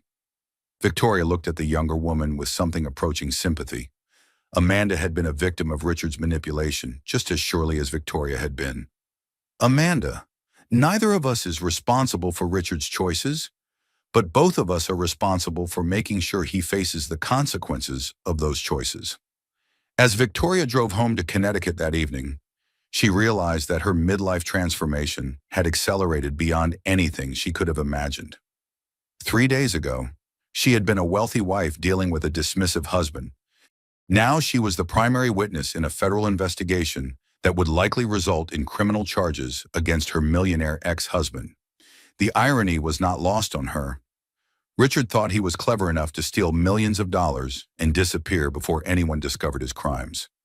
He had no idea that the woman he had been dismissing for years was about to demonstrate exactly why underestimating Victoria Blackwood was the biggest mistake of his life. Victoria's divorce attorney, Patricia Wells, occupied a corner office in one of Manhattan's most prestigious law firms. With floor-to-ceiling windows overlooking Central Park and a reputation for protecting women's assets in some of the city's most complex marital dissolutions, Patricia had been recommended by Margaret Chen, who described her as someone who understood that high-stakes divorces were often more about financial warfare than emotional resolution.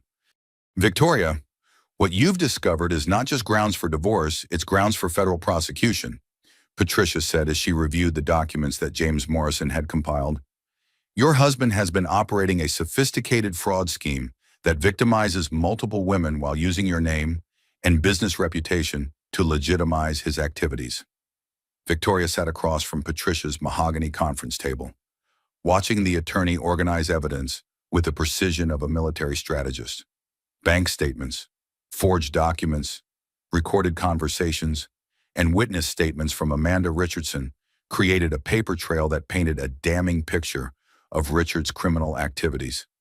Patricia, I want him to pay for every dollar he's stolen, every signature he's forged, and every lie he's told. But I also want to make sure that I'm protected from any criminal liability. That's exactly what we're going to do, but we need to be strategic about timing and coordination. If we move too quickly, Richard might accelerate his escape plans. If we move too slowly, he might succeed in leaving the country with assets that belong to his victims. Patricia spread a timeline across the conference table, showing Richard's financial activities over the past 3 years.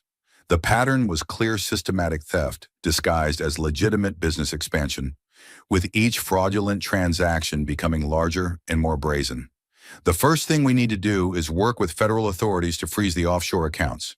I have contacts at the Treasury Department who can expedite this process, but we need to provide them with sufficient evidence to justify immediate action. Victoria studied the timeline, recognizing dates that corresponded to family vacations, business trips, and social events. Richard had been stealing from their joint assets while maintaining the pretense of sharing every aspect of their life together. What about the Henderson acquisition? That's where we set the trap, Patricia said with a slight smile. We're going to let Richard proceed with the deal, but we're going to ensure that federal investigators are monitoring every transaction. When he attempts to use stolen money to fund the acquisition, he'll be committing additional felonies in front of witnesses. Victoria felt something she had not experienced in years, the thrill of being truly in control of a complex strategic situation. So when he tries to close the Henderson deal, he'll be arrested for money laundering, wire fraud, conspiracy to commit tax evasion, and theft of marital assets. The beauty of this approach is that Richard will have documented his own crimes through his legitimate business activities. Patricia's assistant entered the conference room carrying additional files and a pot of coffee. Victoria recognized the young woman as someone who had handled several high-profile divorce cases that had made headlines in the business press. "Mrs. Blackwood," the assistant said, "we've received preliminary responses from the federal investigators. They're requesting a meeting tomorrow morning to discuss your cooperation in building their case against your husband." Victoria poured herself a cup of coffee and considered the magnitude of what she was agreeing to undertake. Cooperating with federal investigators meant that her marriage was not just ending, it was becoming the centerpiece of a criminal prosecution that would likely attract significant media attention. "Patricia, what are the potential consequences for Richard if he's convicted on all charges, conservatively 7 to 10 years in federal prison, plus complete forfeiture of assets obtained through criminal activity? The prosecution will argue that his entire business expansion over the past 3 years was funded through fraud, which could result in seizure of properties, investments, and business interests worth over $100 million. The number was staggering. Richard had been so focused on stealing millions that he had put their entire fortune at risk. If federal prosecutors could prove that their business success was built on criminal activity, Victoria could lose everything they had built together. "But there's good news," and Patricia continued. "Because you've been cooperative from the beginning, and because we can demonstrate that you were a victim rather than a co-conspirator, you'll likely be able to retain assets that can be proven to have legitimate origins." Patricia pulled out a legal document that she had been drafting while Victoria met with federal investigators. "This is a petition for legal separation based on fraud and criminal activity. It immediately protects you from liability for Richard's future actions while preserving your rights to legitimate marital assets." Victoria read through the document carefully, recognizing legal language that would fundamentally change her relationship with Richard. Once she signed these papers, there would be no possibility of reconciliation or returning to their previous life. "There's one more thing we need to discuss," Patricia said. "Richard is going to realize eventually that his activities are being investigated. When that happens, he's likely to become desperate and potentially dangerous. I'm recommending that you consider hiring personal security and potentially relocating temporarily until he's been arrested." Victoria thought about the man she had been married to for 23 years. Richard could be arrogant and dismissive, but she had never considered him physically dangerous. But people facing federal prison sentences sometimes made choices they would never have considered under normal circumstances. "How long do we have before Richard realizes what's happening?" "Based on the federal investigators' timeline, probably less than a week. They want to coordinate the asset freezes with his arrest to minimize the possibility that he'll flee the country." Victoria signed the legal separation documents with a steady hand, watching her signature authorize the end of her marriage and the beginning of Richard's prosecution. The woman who had signed these papers was not the same person who had been pushed out of Richard's study just 1 week earlier. That woman had been uncertain, dismissed, and gradually disappearing under years of narcissistic abuse and financial manipulation. This woman was someone Victoria remembered from her early career, decisive, strategic, and absolutely committed to protecting her interests regardless of the personal cost. "Patricia, I want you to coordinate closely with the federal prosecutors. I want to make sure that Richard faces consequences, not just for what he's done to me, but for what he's done to Amanda Richardson and every other woman he's victimized." As Victoria left Patricia's office that evening, she realized that her midlife transformation was accelerating into something she had never anticipated. She was not just ending her marriage, she was dismantling a criminal enterprise that her husband had built using her name and reputation. The woman who walked out of that law firm was someone Richard Blackwood had never met. Someone he had been too arrogant and self-absorbed to recognize was emerging from years of being underestimated and dismissed. Tomorrow, that woman would begin the final phase of ensuring that Richard's betrayal became the foundation of his destruction. The Henderson acquisition dinner was held at the Four Seasons, in the private dining room where Manhattan's elite conducted business deals that would reshape entire industries. Victoria arrived separately from Richard, playing the role of the supportive wife attending an important business function while knowing that she was actually serving as an undercover witness for federal investigators. James Morrison had briefed her extensively on what to expect. Federal agents would be monitoring the restaurant's communication systems, recording every conversation that took place during the dinner. Victoria's role was to encourage Richard to speak openly about the funding sources for the Henderson deal, providing prosecutors with additional evidence of his criminal activities. "Victoria, darling, you look absolutely stunning tonight," Richard said as she joined the group at their reserve table. He kissed her cheek with the casual affection of someone who had no idea that his wife had spent the past week building a federal case against him. Victoria had chosen her outfit carefully, the red dress Richard had bought her for their 10th anniversary, paired with the diamond necklace he had given her when Blackwood Industries went public. She wanted to look like the perfect corporate wife, while knowing that this would be the last time she would ever play that role. "Mr. Henderson, Mrs. Henderson, it's wonderful to see you again," Victoria said as she took her seat beside Richard. The Henderson family controlled a manufacturing empire that would complement Blackwood Industries' technology platforms, creating a vertically integrated operation worth over $500 million. "Richard has been so excited about this partnership," Victoria continued. "Haven't you? Darling, he's been working such long hours to make sure every detail is perfect." Richard smiled with the confidence of someone who believed he was about to close the deal of a lifetime. "The synergies between our companies are remarkable. When we combine Henderson's manufacturing capabilities with our software platforms, we'll be able to dominate markets across 3 continents." Mr. Henderson, a cautious businessman in his 70s, had built his empire through careful analysis and conservative decision-making. "Richard, your enthusiasm is infectious, but I want to make sure we're being realistic about the financial requirements. This kind of expansion requires significant capital investment." "Absolutely," Richard replied. "That's why I've been working so carefully to structure our funding sources. We're using a combination of traditional bank financing and international investment capital to minimize risk while maximizing growth potential." Victoria felt her heart rate increase slightly as Richard began discussing the funding structure that she knew was built on stolen assets and forged documents. Every word he spoke was being recorded by federal investigators who would use his own statements to prosecute him. "International investment capital," Mrs. Henderson asked. "That sounds intriguing. Are you working with European investors, or are you looking at opportunities in Asia?" "Both, actually," Richard said, warming to his subject. "We've been able to access offshore funding sources that provide excellent tax advantages while maintaining full regulatory compliance." Victoria knew that Richard's confidence was based on his belief that she remained ignorant of his criminal activities. He had no idea that the woman sitting beside him had spent the past week documenting every aspect of his fraud scheme. "Richard," Victoria said sweetly, "perhaps you should explain to our friends exactly how you've structured these offshore arrangements. I'm sure they would appreciate understanding the full scope of your financial planning." Richard's smile faltered almost imperceptibly as he looked at Victoria. For just a moment, she saw something flicker in his eyes, a brief uncertainty about whether her questions were innocent or calculated. "Well, the technical details would probably bore everyone," Richard said carefully. "The important thing is that we have access to the capital we need to make this partnership successful."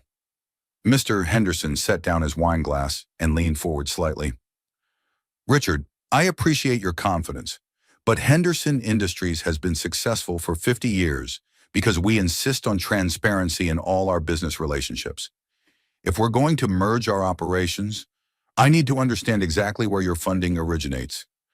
Victoria watched Richard's face as he realized that his vague explanations were not going to satisfy potential partners who had their own legal and financial advisors reviewing every aspect of the proposed deal.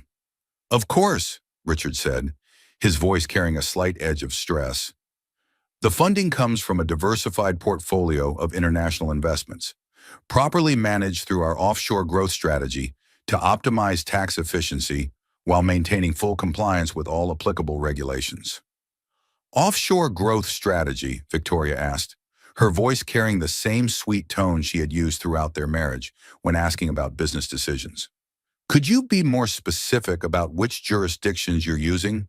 I'm sure our friends would be interested in the sophisticated international planning you've developed." The room went quiet as everyone at the table recognized that Victoria was asking pointed questions about financial arrangements that Richard clearly preferred to keep vague. Mrs. Henderson glanced at her husband with the expression of someone who had attended enough business dinners to recognize when negotiations were taking an unexpected turn. "Victoria," Richard said, his voice tightening, "these are complex financial instruments that involve proprietary strategies. Perhaps we should focus on the operational synergies that make this partnership so exciting." But Victoria was not finished. She had spent 23 years being dismissed and excluded from important business discussions. Tonight, she was going to use Richard's own arrogance against him. "I think our friends deserve to know that the money you're using to fund this acquisition has been moved through 7 different offshore accounts without the knowledge or consent of your business partners," Victoria said, her voice remaining perfectly calm and professional. The table went completely silent. Mr. Henderson's face showed the expression of someone who had just realized that the business deal he was considering might be far more complicated than he had understood. "Victoria," Richard hissed, "you don't know what you're talking about." "I know exactly what I'm talking about, Richard. I also know that federal investigators are currently reviewing our accounts based on evidence I provided documenting systematic fraud and forgery spanning the past 3 years.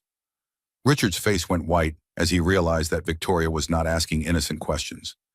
She was systematically destroying his credibility in front of the very people he needed to trust him with hundreds of millions of dollars. The woman who had been pushed out of his study 1 week earlier was gone. In her place sat someone Richard had never encountered before, someone who understood exactly how to destroy him, using his own words and his own overconfidence. The restaurant erupted in controlled chaos as the business associates processed Victoria's devastating revelation. Mr. Henderson immediately excused himself to make urgent phone calls to his attorneys, while other potential investors began whispered conversations that Richard could hear but not control. "What the hell do you think you're doing?" Richard demanded, grabbing Victoria's arm as she stood to collect her purse.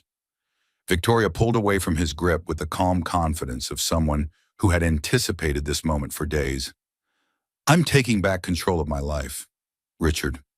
Something I should have done years ago. You'll destroy everything we've built together. Everything you've stolen. You mean there's a significant difference." Richard's face was flushed red with rage and panic as he realized that his carefully planned acquisition was collapsing in real time. "Victoria, you don't understand the consequences of what you're doing. These business relationships took years to develop. The only consequence I care about is making sure you face accountability for stealing $57 million from our joint assets while setting me up to take legal responsibility for your crimes."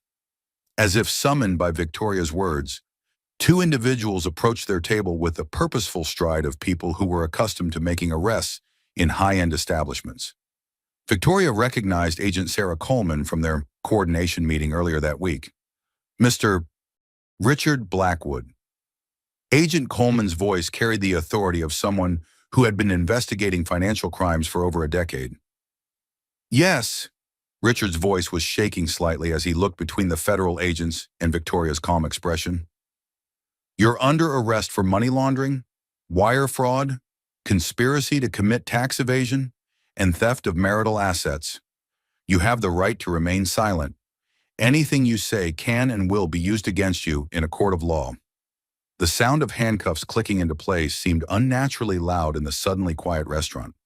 Other diners had stopped their conversations to stare at the scene unfolding in the private dining room, where Manhattan's elite usually conducted their most discreet business. "Victoria," Richard said as Agent Coleman began leading him toward the restaurant's exit, "you have no idea what you've just done to our life." Victoria looked at her husband of 23 years as he was led away in handcuffs, his face a mixture of rage, disbelief, and dawning comprehension that his carefully constructed empire was collapsing. "Richard, I know exactly what I've done. I've stopped you from destroying more lives while protecting myself from the consequences of your criminal behavior." Mr. Henderson approached Victoria as the federal agents left with Richard. "Mrs.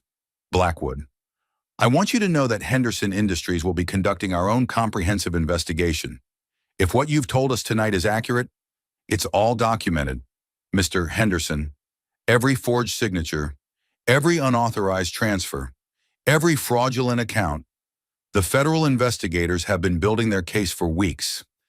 Victoria walked out of the Four Seasons into the cool Manhattan evening, feeling something she had not experienced since her early career, the satisfaction of executing a complex strategic plan with precision and devastating effectiveness. Her phone buzzed with text messages from friends and business associates who had already heard news of Richard's arrest. Word traveled quickly through Manhattan's financial community, and Victoria knew that by morning, the story would be front-page news in the business press. But as she stood on the sidewalk outside the restaurant where her marriage had effectively ended, Victoria felt remarkably calm. The woman who had been pushed out of Richard's study just 8 days earlier had been uncertain and gradually disappearing under years of dismissive treatment. This woman was someone Victoria recognized from her past: decisive, strategic, and absolutely committed to protecting her interests regardless of the personal cost. The woman who had negotiated her first major business deal at 24 years old. Victoria's phone rang with a call from Patricia Wells. "Victoria, I'm watching the news coverage of Richard's arrest. Are you okay?" "I'm perfect, Patricia. Better than I've been in years. The federal prosecutors want to meet tomorrow to discuss your testimony for Richard's trial. Are you prepared for what that's going to involve?" Victoria looked back at the Four Seasons, where Richard had planned to close the deal that would have completed his theft of their joint assets and funded his escape from the country. "Patricia, I've been preparing for this my entire career. Richard made the mistake of thinking that 23 years of marriage had made me weak.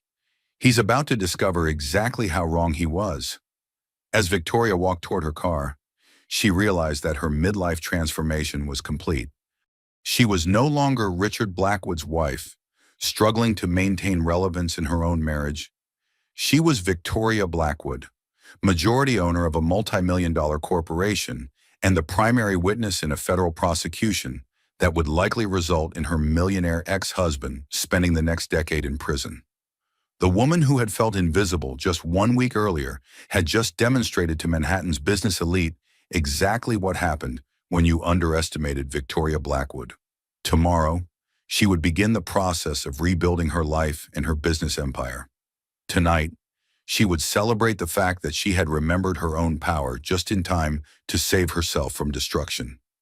3 weeks after Richard's arrest, Victoria sat in her home office, formerly Richard's private study, reviewing documents that would reshape her life and business empire. The mahogany-paneled room that had once symbolized her exclusion from important decisions now served as the command center for her financial independence and corporate control. The irony was not lost on her. The room where Richard had pushed her out of a business meeting had become the place where she orchestrated his complete downfall and her own resurrection as a formidable business leader. "Victoria," Patricia Wells said through the speakerphone on Victoria's desk, "the final accounting is remarkable. Between the recovered offshore funds, the frozen assets, and the criminal restitution order, you're looking at approximately $83 million returned to your personal accounts." Victoria studied the financial statements spread across her desk, numbers that represented not just money, but vindication of every strategic decision she had made over the past month. The federal investigation had uncovered additional criminal activity that even James Morrison's thorough investigation had missed. What's Richard's current situation? His attorneys are negotiating a plea bargain that would involve 7 to 10 years in federal prison. The prosecution has been clear that the plea agreement would include complete forfeiture of all claims to Blackwood Industries and any assets that can be traced to his criminal activities. Victoria hung up the phone and walked to the window overlooking their Connecticut estate. At 51 years old, she was wealthier than she had ever imagined possible, completely free from a marriage that had become increasingly toxic, and positioned to rebuild her business empire according to her own vision, rather than Richard's increasingly reckless ambitions. The doorbell rang, and Victoria heard Sarah's voice greeting someone at the front entrance. A few moments later, her assistant appeared in the study doorway, carrying an envelope marked with the logo of Richard's legal team. "Mrs. Blackwood, this was delivered by courier. The attorney said it required your immediate attention." Victoria opened the envelope to find divorce papers that had already been signed by Richard's attorney on his behalf. The document was accompanied by a brief note in Richard's handwriting. "Victoria, you've destroyed everything we built together. I hope you're satisfied with what you've accomplished." Victoria read the note twice, then set it aside with something approaching amusement. Even facing federal prison, Richard remained convinced that he was the victim of Victoria's unreasonable behavior, rather than the architect of his own destruction through systematic criminal activity. "Sarah, please call Patricia Wells and let her know that Richard has expedited the divorce proceedings. Also, schedule a meeting with the board of directors for next week. It's time to discuss the future leadership structure of Blackwood Industries." As Sarah left to make the calls, Victoria realized that she was experiencing something she had not felt in decades: complete control over her own destiny. For 23 years, her life had been shaped by Richard's decisions, his ambitions, his vision of their shared future. Now, for the first time since their early marriage, Victoria was free to pursue her own goals without compromise or consultation. Her phone buzzed with a text message from Margaret Chen. "Saw the news coverage of Richard's plea negotiations. Are you ready to discuss what comes next for your career?" Victoria smiled as she typed her response. "More than ready. Let's talk about building something that Richard never could have imagined." The federal prosecutors had estimated that Richard's trial would begin within 6 months. Assuming he rejected the plea agreement currently being negotiated, Victoria would be the prosecution's primary witness, testifying about the forged signatures, unauthorized transfers, and systematic deception that had characterized the final years of their marriage. But testifying against Richard would not be difficult. Victoria had moved beyond anger into something more powerful: absolute clarity about who Richard actually was, beneath the charm and business success that had initially attracted her. He was someone who viewed other people as resources to be exploited, rather than partners to be respected. Victoria's phone rang with a call from Amanda Richardson, the other woman who had been victimized by Richard's financial fraud scheme. "Victoria, I wanted to thank you for having the courage to expose Richard's criminal activities. If you hadn't acted when you did, he would have succeeded in disappearing with millions of dollars that belonged to his victims." "Amanda, you don't need to thank me. I was protecting my own interests. The fact that it helped other people was simply a beneficial side effect. The federal prosecutors told me that Richard had been planning to leave the country within 2 weeks of when you initiated the investigation. You literally prevented him from escaping justice." After Amanda hung up, Victoria realized that her midlife transformation had accomplished something she had never anticipated. She had not just ended her marriage and recovered stolen assets. She had prevented Richard from destroying additional lives while building a criminal empire that could have operated for years before being discovered.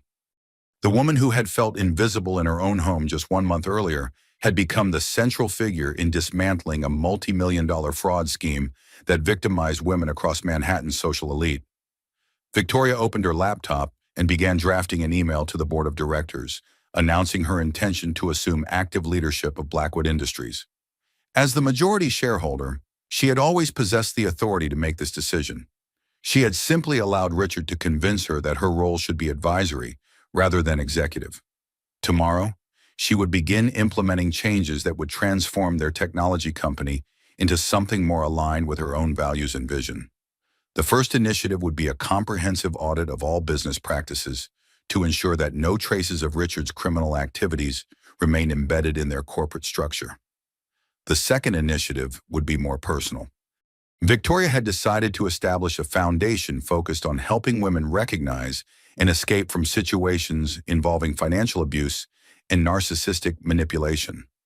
Women like herself, who had gradually surrendered their own agency to partners who viewed them as accessories rather than equals. The foundation would provide legal assistance, financial counseling, and investigative services to women who suspected that their spouses or partners were engaged in financial crimes that could implicate them as unwitting co-conspirators. Victoria looked around the study that had once represented her exclusion from important decisions and now symbolized her complete control over her own destiny. In just 4 weeks, She had evolved from a dismissed wife into the primary witness in a federal prosecution, from a silent partner into the majority owner of a major corporation. The transformation had been painful but necessary, and it was far from complete. 6 months later, Victoria met Margaret Chen at their new favorite spot, a small cafe in Brooklyn that donated its profits to women's shelters and had become a symbol of how successful women could use their resources to create positive change in their communities. "Victoria, you look like a completely different person," Margaret said as she settled into her chair across from the small table near the cafe's front windows. "Have I mentioned how proud I am of what you've accomplished?" Victoria smiled as she sipped her coffee, watching the morning rush of Brooklyn commuters hurrying to catch trains that would carry them into Manhattan's financial district.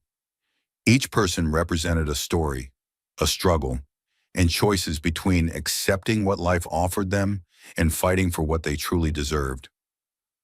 "Margaret, you know what the strangest part of this entire experience has been for 23 years. I thought I needed Richard's approval to make important decisions. It turns out, the most important decision I ever made was learning to trust my own judgment. And the Blackwood Foundation for Women's Financial Independence. We officially open our first office next month. We've already received over 200 inquiries from women who suspect their spouses or partners are engaged in financial activities that could implicate them in criminal behavior." Victoria had spent the past 6 months working with attorneys, financial advisors, and federal investigators to create something meaningful from her experience with Richard's betrayal. The foundation would provide free legal consultation, forensic accounting services, and investigative support to women facing situations similar to her own. "The most rewarding part," Victoria continued, "is working with women who are just beginning to recognize that their financial security has been compromised by someone they trusted. Yesterday, I met with a woman whose husband had been forging her signature on business loan documents for 3 years. Margaret nodded knowingly. "Financial abuse is much more common than most people realize. The problem is that women often don't recognize it until the legal consequences become unavoidable." Victoria thought about her own experience of gradually surrendering financial control to Richard over the years of their marriage. The process had been so subtle that she had not recognized it as abuse until she discovered the forged signatures and unauthorized transfers that could have resulted in her facing federal charges as a co-conspirator. The Foundation's first major case involves a situation that's remarkably similar to what Richard was doing to me, Victoria said. A woman in Manhattan whose millionaire ex-husband had been using shell companies to hide assets during their divorce proceedings. "Ikdani, how is Richard adjusting to federal prison?" Victoria's expression showed neither satisfaction nor sympathy. "According to his attorneys, he's maintaining his innocence and blaming me for destroying our marriage and his business reputation. Apparently, he's convinced his fellow inmates that he's the victim of a vindictive wife who couldn't appreciate his business genius. Even in prison, he's still engaging in narcissistic abuse patterns, which is exactly why the Foundation's work is so important. Richard genuinely believes that he was entitled to steal from our joint assets because he viewed himself as the superior business partner. That kind of thinking doesn't change just because someone faces legal consequences." Victoria's phone buzzed with a message from Sarah, who now served as the Foundation's executive director, in addition to her role as Victoria's personal assistant. "The Forbes reporter is here for your interview about women's financial independence." Victoria had been selected for the magazine's cover story about women who had transformed personal crises into business opportunities that created positive social change. The article would focus on how she had evolved from a victim of financial fraud into an advocate for other women facing similar situations. "Margaret, do you remember what I told that reporter from the Wall Street Journal last month? Refresh my memory. I said that the best revenge is not destruction, it's transformation. Richard thought he could steal my money and my identity. Instead, he gave me the motivation to become someone far more powerful than I had ever been as his wife." Victoria finished her coffee and prepared to leave for the interview that would position her as a national spokesperson for women's financial rights. The Foundation had already attracted attention from celebrities, politicians, and business leaders who recognize the importance of helping women protect themselves from financial manipulation. "You know what I've learned through this entire experience," Victoria said as she stood to leave.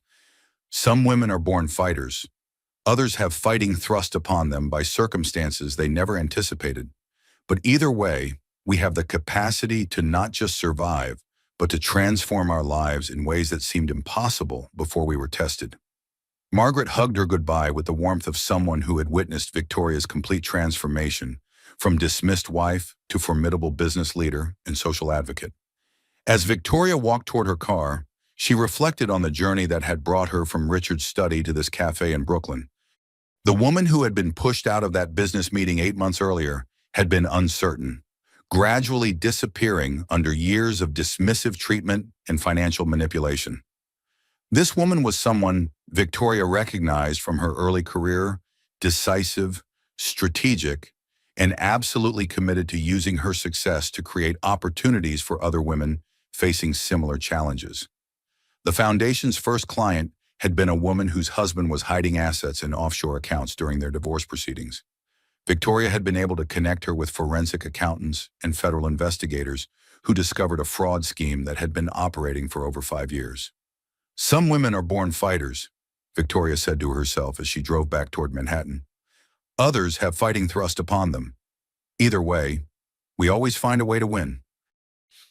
Her phone rang with a call from a producer at CNN who wanted to discuss Victoria's appearance on a segment about financial abuse in high-income marriages.